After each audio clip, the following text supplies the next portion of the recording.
Hey everybody! Oh, hey, I just found a problem that I will go back and fix. This is homework assignment 9.2 about Box and Whisker Plots. Now I know that you've seen Box and Whisker Plots, but it's been several years, and you're probably, hopefully, mature enough at this point to be able to see the value of a Box and Whisker Plot and to understand better how they're made and why they look the way that they do. But in short, Box and Whisker Plots are great at taking a lot of data and simplifying it into some key numbers that are important for some people to examine. I look at Box and Whisker Plots a lot as I look at your test scores from one unit to the next. So anyway, that's an example of use in real life. Let's start with these level 1 questions here, shall we? First of all, it just wants us to describe how to find these different types of numbers, basically. So, question 1, the minimum. Well, that's really easy. That's the smallest number. Smallest number. Number 2, the maximum is the biggest number. The median is the middle number. Alright, now, this is kind of lots of words, so I don't know if I can write them on the iPad because I'm so bad at that. But number 4, the first quartile is, it's the middle number of the lower half of the numbers is what you're going to want to write. So the middle number of the lower half. And I'm going to skip number 5 for a second and just talk about the third quartile. The third quartile is like the first, only it's the middle number of the upper half. The second quartile is just another name for the median. Those are the same.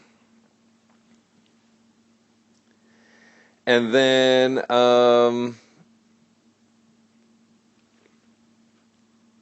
let's see, the range. Okay, so to find the range, what that's going to be is the maximum number minus the minimum number.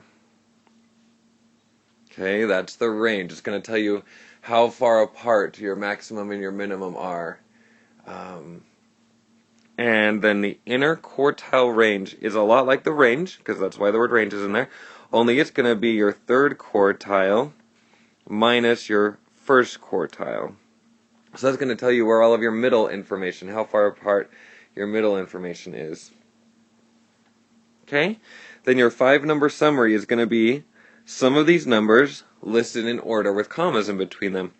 It's going to be your minimum, comma, then your first quartile, comma, then the median, also known as the second quartile, then the third quartile, and then the maximum. That is called a 5-number summary. Okay, let's go on down to level 2. Let's see. Okay, let's go ahead. I'll do all of question 10 with you, but then I'm going to have you do question 11 on your own. So before we can make a box and whisker plot, it's going to be helpful for us to find the 5-number summary. The 5-number summary is these numbers right here in this order. Some of these are easy to find and some are a little tricky. Let me think. Do I want to do this now? Hold on. I think, okay, for purposes of me helping you guys out, I'm going to jump down to question 11. Because question 10 is really, really basic. Question 11 is going to have some trickier things in it. But same idea. Here's our 5-number summary here, and that's where we want to start. So, the minimum, really easy. That's the smallest number. It's 20. The maximum is the biggest number. That's 40. My recommendation for you guys now is to find the median, or the second quartile. That's going to be the middle number. So, let's go ahead and do that. Lots of different ways to find it. I usually just try to take it slowly so I don't make mistakes. And I don't cross out numbers because then they're hard to see later. But I do put like dots under the numbers like I am now. And I just do it very carefully, one at a time. And that shows us that the actual median is going to be this number 23 right in the middle.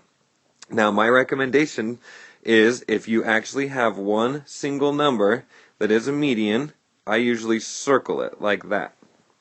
And the reason why that is because when you go to find the first quartile, you're going to ignore the 23.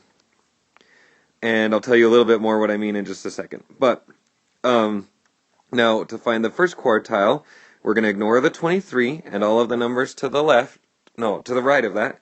We're only going to look at these numbers here. And the reason why we're looking at those numbers is we want to find the middle of those numbers. So once again, I'm going to kind of dot, oops. Sometimes when I dot on the iPad it's hard to see.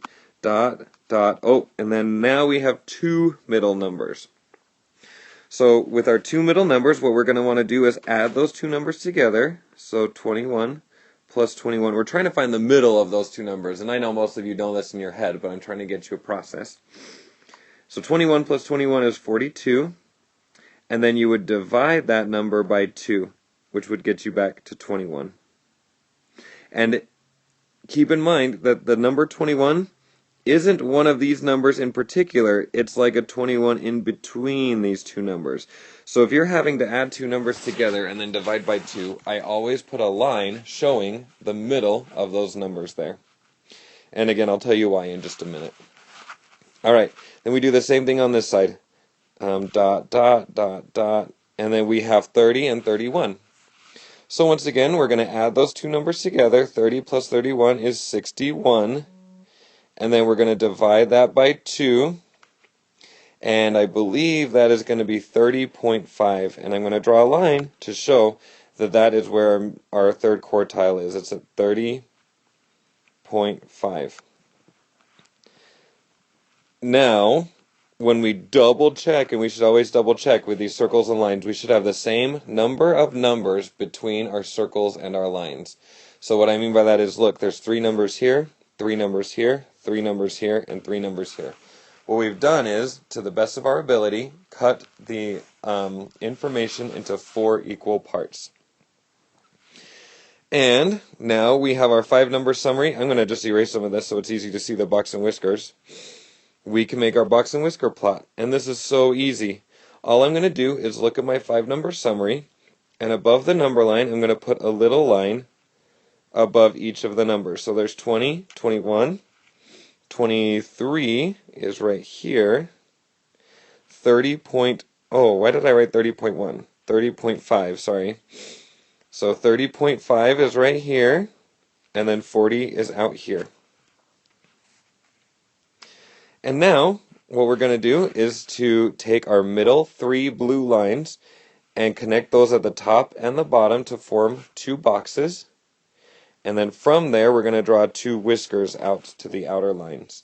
And that is how you create a box and whisker plot. Now to find the range, again, looking up at our instructions up here, the range is our maximum minus our minimum. So our maximum is 40, our minimum is 20. 40 minus 20 is 20. Then our inner quartile range is going to be our third quartile minus our first quartile. So 31.5 minus 30.5 minus 21, I think, I'm doing this in my head, is 9.5. And what that's telling you is the range is telling you how far the distance is between your whiskers, and then the inner quartile range is trying to tell you how wide the box is.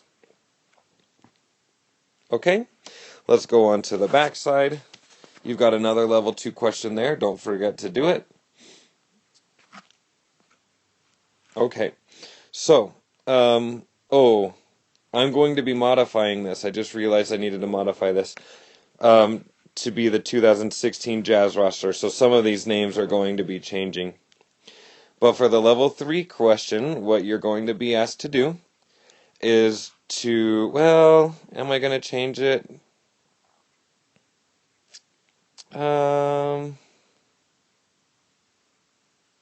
Yeah, I am going to change it. Anyway, so I'm going to change some of these names, but you need to go to the internet. If you don't have the internet at home, you can use your telephone. Most of you have that kind of a phone. Or you can use one of the computer labs at school. The labs are open at bear time or before school or after school, so just pop in, do a search for the 2016 Jazz roster, make sure you fill in that information there. Anyway, you're going to record each player's weight in these boxes. And then what you'll need to do is you need to put the data in order from least to greatest.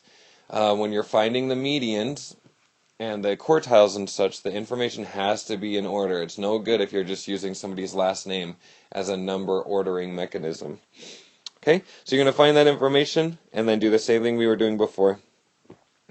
Then, level 14, I want to see how many of you can handle that. That can be a little bit tricky, but it's a little backwards thinky, but it's such a great question. I'm curious to see how many of you guys can handle it. Anyway, I hope you have such a great day and that you behave and go do something nice for somebody old. Okay, bye.